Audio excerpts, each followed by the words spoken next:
As I promised, here is the follow-up to the last Baizhu video I made. In that one I highlighted a few of the good reasons to pull for Baizhu, while in this one I'll talk you about the situations where Baizhu might not necessarily be the right choice for you. Let's get straight into it. The first reason to skip Baizhu is if you're planning to get him as a straight replacement for Nahida for certain teams. This would primarily be Al-Haytham teams as a whole and Sino Quickbloom teams. In fact, while as I said in the last video he can be a pretty great alternative to her as an on-fielder for Hyperbloom teams, the same doesn't apply to off-field comparisons, as Nahida just trounces him in that regard. For one, her off-field application is about twice as good, which is a big deal for Sino Quickbloom teams, since it's what prevents the team from having huge Electrocharge uptime at the expense of Blooms and Quicken uptime. Secondarily, her Elemental Mastery based buff is just massive for carries that have built-in EM scalings in their kits. This is exactly the case for Al-Haytham and Sino, whose damage ceilings benefit a lot from those buffs, while Baizhu's reaction damage bonus supportive effect can't quite stack up as nicely. So if you're looking to pull for Baizhu just to place him in an off-field role where his application is the focus, the results will be relative to what you'd get from the likes of Dendro main character, from an offensive standpoint. While the pairing of Nahida and Baizhu can work well for some teams, like Sino Quickbloom, the same doesn't necessarily apply for other teams, like triple Dendro teams with a main carry such as Al-Haytham or Tignari.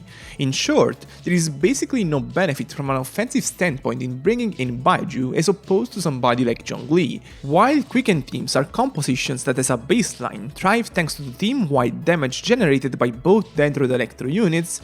This factor doesn't apply for units that are practically irrelevant in terms of elemental damage, which is the case for Baizhu. As a result, running a triple Dendro team is not much of an advantage in this case, not even from an energy standpoint, since Al-Haytham can work perfectly well at low ER levels with just Nahida feeding him with particles.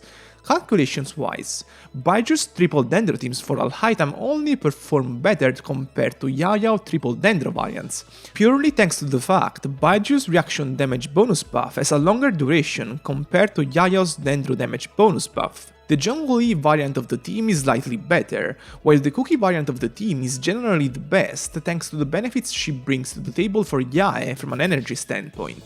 So, just don't pull for him if you're looking for somebody that will raise the ceiling for Dendro-focused Quicken teams. If you're using a Nilou team and are looking for somebody to make it better, then Baizhu might not necessarily be the best choice.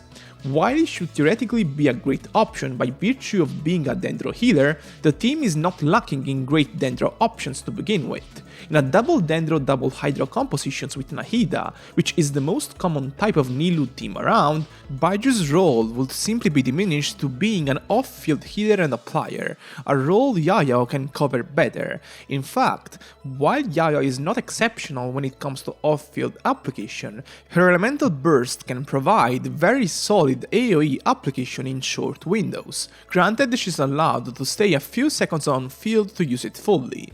This makes her optimal for Nilou teams, who are by nature compositions that benefit hugely from any kind of AoE upside. As opposed to her, Baizhu can mostly provide single target application as an off-fielder. On the other hand, since it has access to Dendro-infused attacks as an on-fielder, Baizhu is technically more versatile than Yayao in the Nilou context, as it can theoretically function in one Dendro 3 Hydro lineups as the driver of the team. However, that will require you to take out Nahida, which means limiting the AoE output of the team by a huge amount, as her elemental skill is fantastic at ensuring stage-wide Dendro application. While Baizhu can bring some useful heals for the team, various Nilou compositions already have access to plenty of that, so getting Baiju's heals in exchange for more limited application range is probably not worth it. I'm done for today. I've done a lot of Baizhu videos during his beta cycle, where I went through his mechanics and potential usefulness fully. These last few videos I made were just small summaries of all the things I said in the past, so make sure to check those videos out if you're interested in knowing more. If you enjoyed this one, make sure to leave a thumbs up and subscribe. See you next time!